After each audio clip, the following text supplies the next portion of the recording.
안녕하세요. 아이고, 안녕하세요. 예.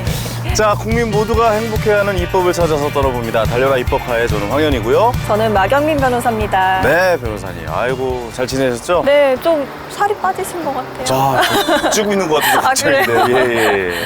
어떻게 책 읽는 거 좀 좋아하세요? 어때요? 저는 좋아는 하는데 읽을 시간이 많지 않다 보니까 사고 싶은 책을 사서 많이 쟁여놓고 있어요. 책이 거의 뭐 인테리어로. 네, 그냥 수집하고 있습니다.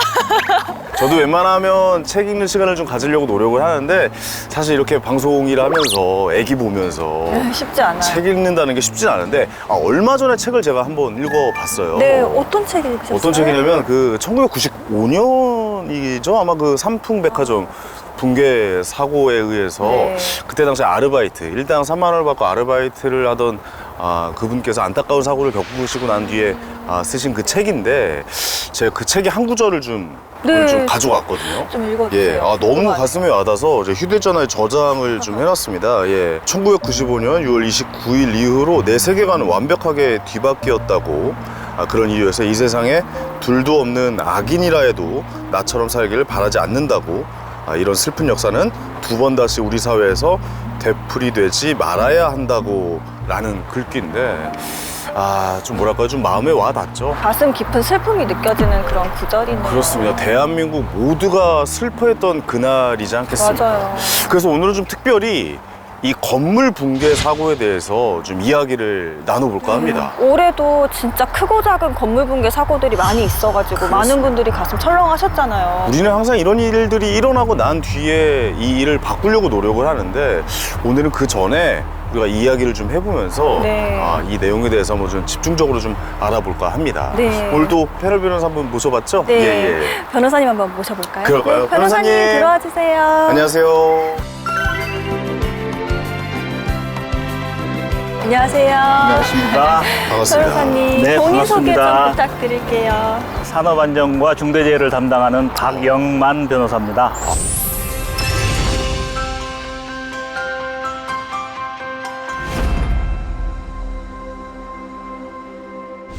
변호사분들 중에 중대재해라는 그 파트가 있었군요.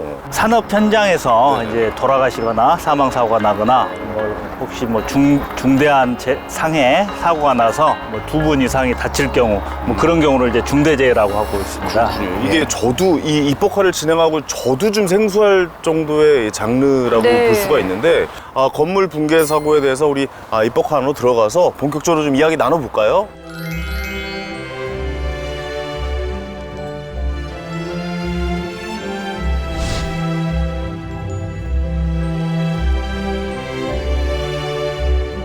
자, 방역 수칙까지 마쳤고 본격적으로 좀 이야기 나눠보도록 하겠습니다. 변호사님께서는 사건을 주로 어떤 사건을 맡으셨는지 좀 궁금하네요.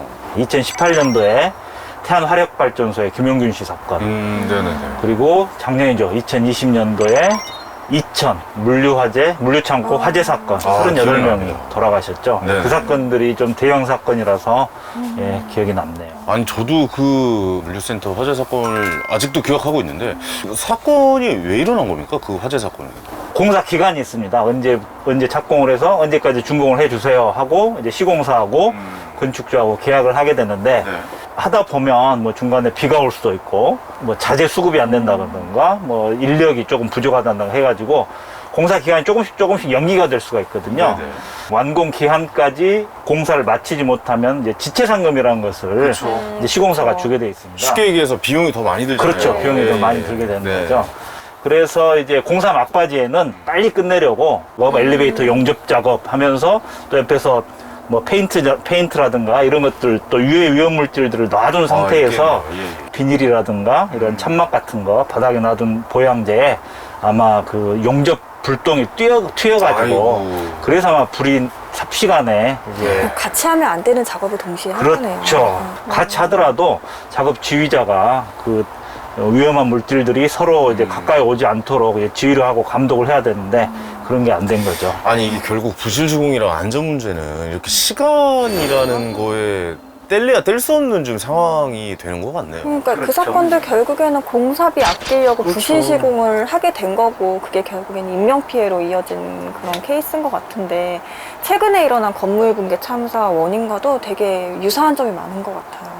네, 그렇죠. 그 최근에 아마 광주 참사를 다 이제 바로 생각하실 아이고, 텐데. 저는 예. 진짜 그 CCTV 영상 보고 진짜 어떻게 기겁을 저런 일이 했습니다, 지금 진짜. 일어날 수 있을까? 아니 이게 좀 뭐 전 영화 보는 줄 알았거든요. 예. 근데 실제 그 일이 벌어졌더라고요. 예, 예. 그래서 저희가 다시는 이런 영상 보기는 싫지만 저희가 영상으로 좀 한번 준비를 해봤거든요. 일단 보고 나서 이야기 나눠보시죠. 예. 오늘 오후 4시 20분쯤 광주시 학동의 한 재개발 현장에서 철거 중이던 5층 건물이 무너졌습니다. 달리는 차량 앞으로 순식간에 무너져 내리는 건물. 일대가 흙먼지에 뒤덮입니다. 어휴. 야, 어떻게 저런 일이.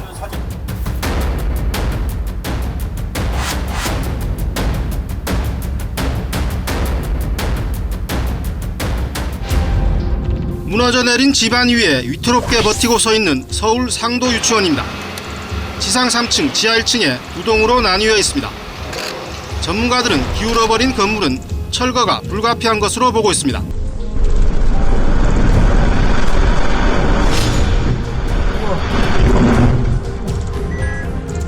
강한 먼지바람과 함께 철거 중이던 건물이 무너져 내립니다.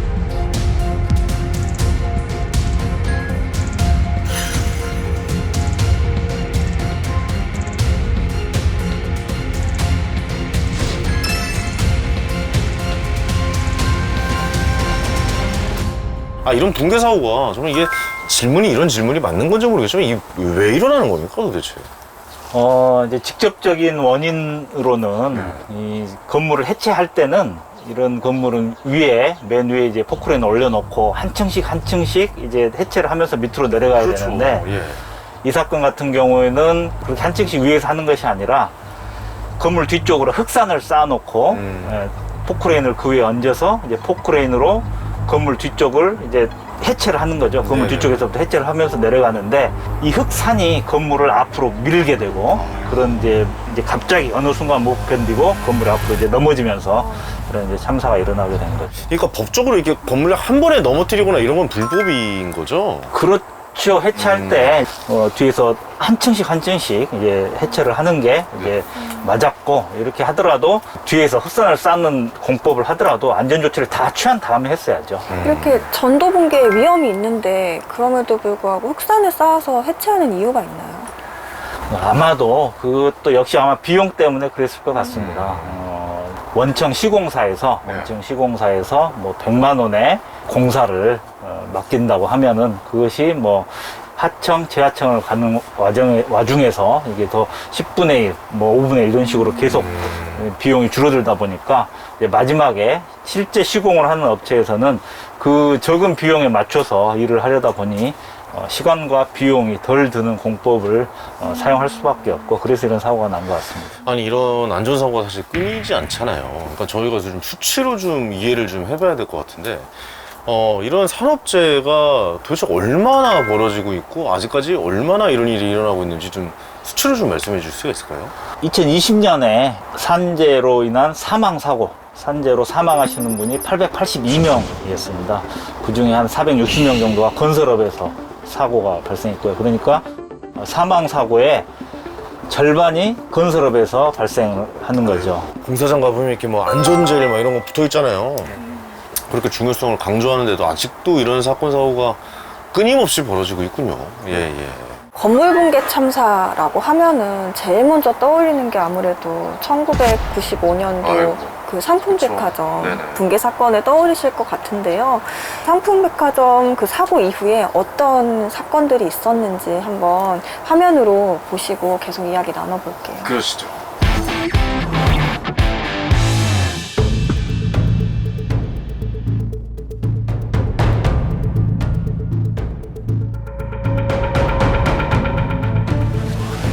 참사 현장을 빠져나온 사람들은 온통 피투성이었습니다.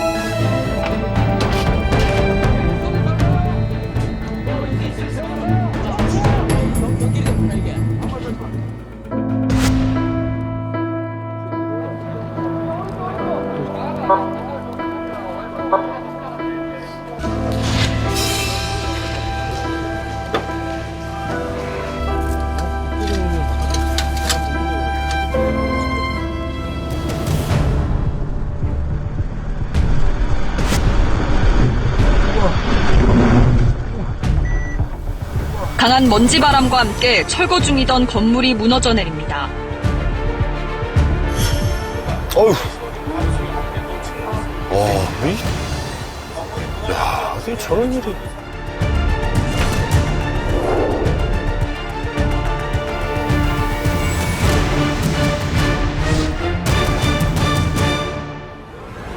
이게 삼풍백화점 참사 이후로 20년이 더 지났잖아요. 벌써 20년이 됐죠. 그럼에도 예. 불구하고 이런 비슷한 사고들이 계속 발생한다는 게 저는 좀 화가 많이 나요. 이게 왜 끊임없이 이런 건물 붕괴 참사가 일어나는 걸까요?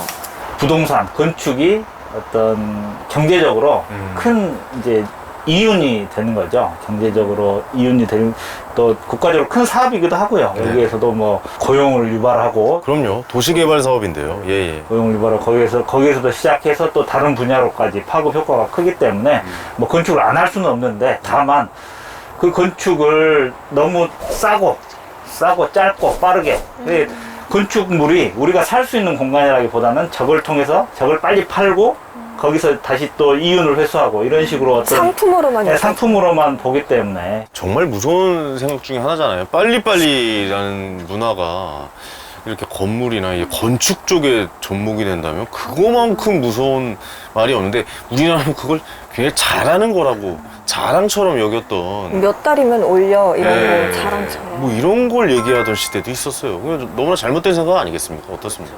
예. 그 안전은 시간과 비용이 들어갈 수밖에 없습니다. 아, 네, 맞습니다. 싸고 예. 빠르게 좋고 안전한 건물을 지을 수는 없고요.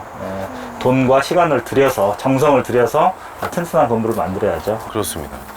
이번 광주 건물 붕괴 사고로 인해서 예전에 있었던 그 사건이에요. 잠원동에서 또 그 결혼 반지를 찾으러 가던 신부가 또 이 네. 건물이 무너지면서 거기에 또 매몰되면서 안타까운 목숨을 좀 잃게 되는 일도 있었는데, 피해자의 부모님을 저희가 직접 한번 오늘 인터뷰를 좀 해봤어요. 어렵게 시간을 내주셨거든요. 예, 저희가 화면을 통해서 한번 만나보겠습니다.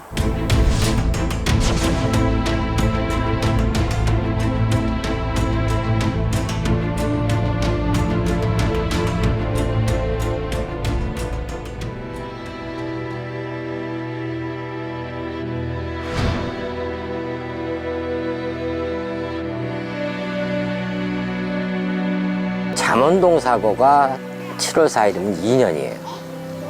그때 애가 결혼 반지를 찾으러 가던 애였거든요.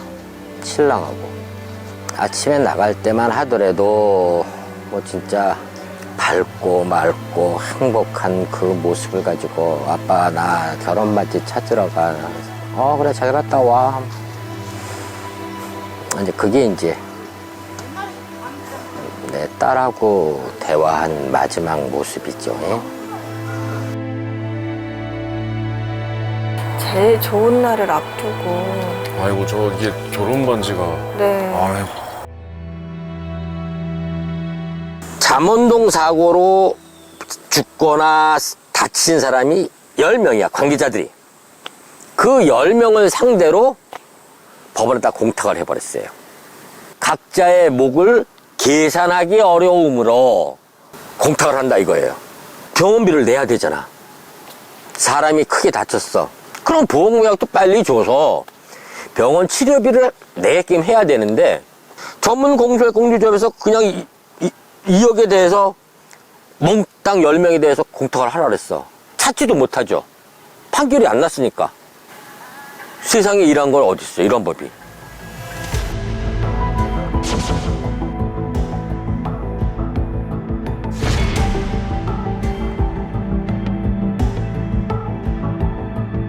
내가 조금만 더 빨리 더 많이 이러한 사회 여론을 만들었다고 한다면 광주 사고도 안 일어났겠죠. 그러한 측면에서 광주에 계신 분들한테도 내가 참 죄송해요.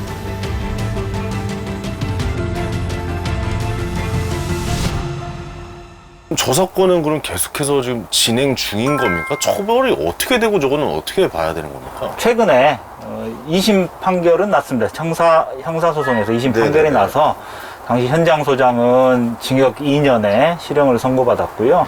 또 감리 담당자하고 포크레인 기사는 집행유예 3년으로 선고를 집행유예 선고를 받았고, 근데 아무래도 이런 형사 사건에서 종결이 돼야 이제 피해자들이 이런 시공사 상대로 해서 민사 소송을 진행하기 결과를 때문에 가지고 또 민사를 하시기 때문에 지금 아무래도 지금 민사 소송이 하기에는 너무 아직 진행이 되고 있지 않다, 그런 말씀이신 것 같습니다.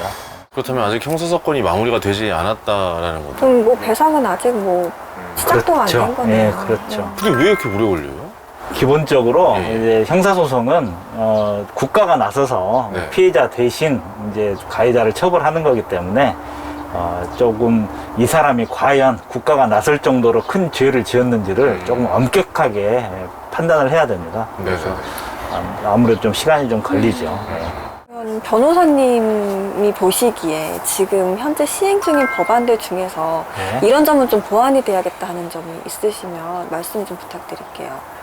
국가계약법 같은 경우를 보면은 국가가 발주하는 공사를 이제 입찰을 통해서 이제 선정을 하게 되는데, 건설때 입찰을 통해서 선정을 하게 되는데, 뭐 기술 능력이라든가 시공 능력이라든가 이런 것들이 보통 한 40%, 45% 정도 된다면은 그러니까 안전 관리 능력이 아무리 뛰어난다고 하더라도 가점을 1점밖에 못 받거든요. 그러니까 안전에 관한 능력이 입증된 사업자를 이제 그거 좀 비중을 늘려야겠네요. 많이 늘려야겠네요. 입찰할 수 있도록 하는 그런 것도 좀 필요하다고. 저는 또 그런 생각도 좀 하거든요. 결국에 노동하시는 분, 그러니까 건설 현장에 계신 분들의 그 일에 대한 만족도가 높아야 그 건물도 튼튼하게 짓는 것 아닌가라는 생각이 들거든요. 그러니까 뭐냐면, 예를 들어서 우리가 입법화를 좀 진행하고 있지만, 우리가 이 방송에 대한 만족도가 높고 방송을 좀 즐겁게 하고 싶다라는 생각이 들면 방송이 더 잘 나올 거 아니겠습니까? 그러니까 건물도 저는 그렇다고 해요. 빨리빨리 하라고 하고 임금도 조금 주고 그분들에 대한 처우도 안 좋으면 그분들도 뭐 그냥 빨리 하고 가지 마, 뭐 가자, 뭐 이런 식으로 될 거 아닙니까? 그러니까 그런 의미에서도 좀 여러 가지 이런 처우의 개선이나 이런 부분들도 좀 포함이 됐으면 좋겠다는 생각도 들어요. 그래서 저희가 그 산재 분야의 전문가분을 한번 직접 만나 뵙고 왔거든요. 네, 화면을 통해서 만나보실까요?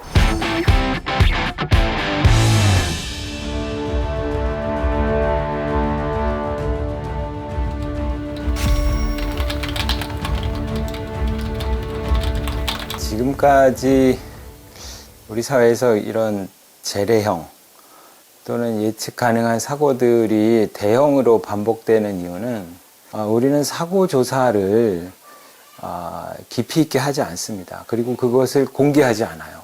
그래서 기본적으로 과거에 어떤 원인에 의해서 그런 사고가 났는지 잘 알 수가 없어요. 사고가 이래서 났다라는 것은 완전한 교훈을 주거든요. 아무리 법을 지키려고 하지 않은 자들도 나도 그렇게 관행을 가지고 있는데, 나도 이렇게 하는데 여기서 사람이 죽었네 라는 생각을 할 수밖에 없어요. 그래서 사고 사례를 매뉴얼에 담는 것은 가장 중요한 일입니다. 사고 조사를 안 했기 때문에 사고 사례를 담을 수가 없었던 거예요, 실은. 그러니까 그들이 입법을 하기 전에 사고 조사를 제대로 했어야 돼요. 사고 조사를 제대로 안 하고 기껏해야 수사만 했어요.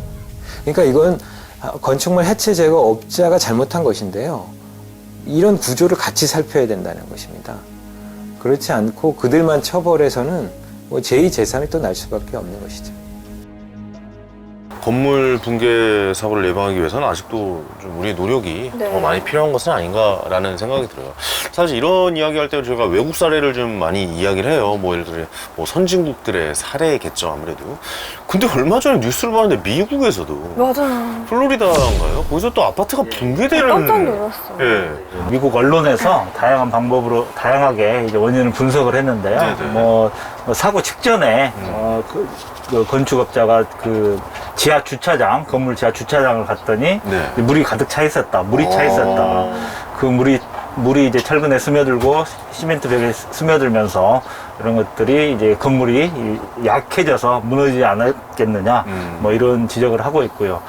현 시대 건물보다 과거의 건물들이 더 튼튼했다고 합니다. 그러니까 이게 왜 그런 걸까요? 이제 건축이라는 게 그 시대에 그 장소에서 가장 잘 쓸 수 있는 재료를 가지고 짓게 되는 거거든요. 오히려 시간을 오래 갖고 좋은 재료를 써서 건축을 했다라는 그렇죠. 말씀이시죠? 과거의 영국 같은 경우에는 이제 석조 건물, 튼튼한 석조 건물을 많이 지었는데 네. 최근에 이제 뭐 산업혁명 이후로는 뭐 철근, 콘크리트 여러 가지 신공법으로 짓다 보면서 또 빨라지니까. 예, 빨라지다 보면서 그렇게 안전하지 못한 건물을 짓게 됐고요. 뭐 일본 같은 경우는 지진이나 이런 태풍의 영향을 많이 받잖아요. 내진 설계가 잘 돼 그래서 있다면서요. 또 예. 그 나라의 특성에 맞게 튼튼한 건물을 만드는 법제가 돼 있고 네네. 그래서 이제 우리나라도 우리나라에 맞는 건물을 만들 수 있는 그런 법제가 필요하다고 생각합니다. 그러니까 해외에서는 이런 사건이 벌어지면 어떻게 해결을 하나요? 이제 영국 같은 경우 산재가 발생하면 이제 기업 자체를 처벌을 하죠. 기업 자체를. 네, 기업 자체를 네네. 처벌하죠.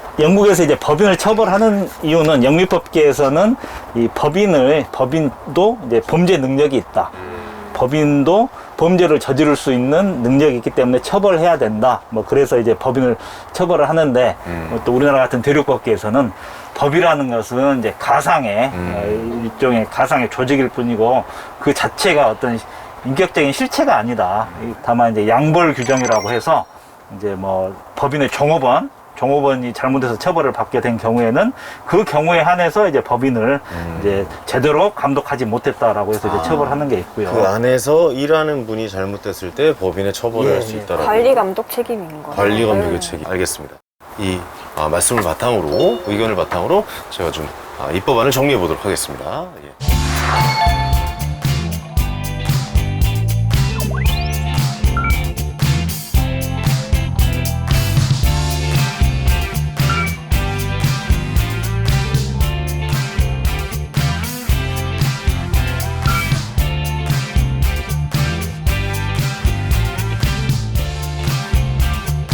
자, 이렇게 해서 입법안이 모두 완성이 됐습니다. 아유, 고생하셨습니다. 예. 저희 달려라 입법카에서 만든 건물 붕괴 참사 예방 관련 네. 입법안은요, 최춘식 의원님께 전달하도록 하겠습니다. 네, 이 소중한 정보 저희가 국민의 목소리가 꼭 통과가 되게끔 저희가 잘 전달해 오도록 하겠습니다.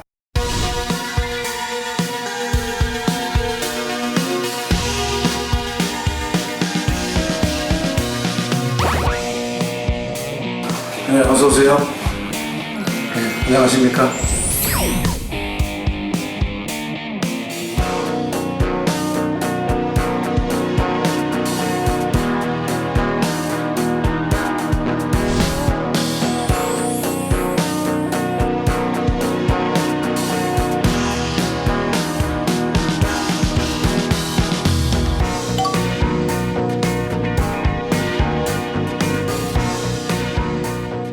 국민들이 잘 사는 방법은 우리가 경제 발전을 단계별로 이루어가지고 소득을 증가시켜서 잘 사는 방법도 있겠지만 정말 국민 모두가 이런 재해로부터 안전한 그런 지역사회, 그런 사회가 만들어지는 것이 바로 가장 합당한 우리 대한민국의 목표가 아닌가 생각을 합니다.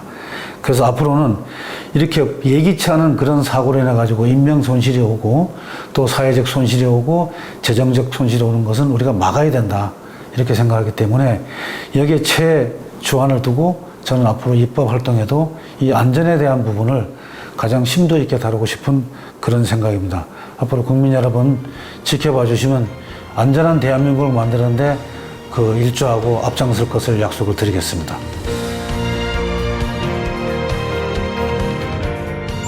어떠셨는지 또 소감 한 말씀 들어봐야겠죠? 예. 두 분 이제 진행자께서 또 잊어버리면은 말 못하고 있으면 또 방금 바로 또 도와주시고 하셔가지고 잘 나름대로 첫 데뷔를 잘 한 것 같습니다. 아유, 오늘 또 데뷔 무대. 예. 앞으로 많이 하셔도 될 것 같아요. 그렇습니다. 서태지와 아이들 데뷔 무대 이후로 이렇게 충격적인 데뷔 무대는 처음인 것 같다는 생각이 갑자기.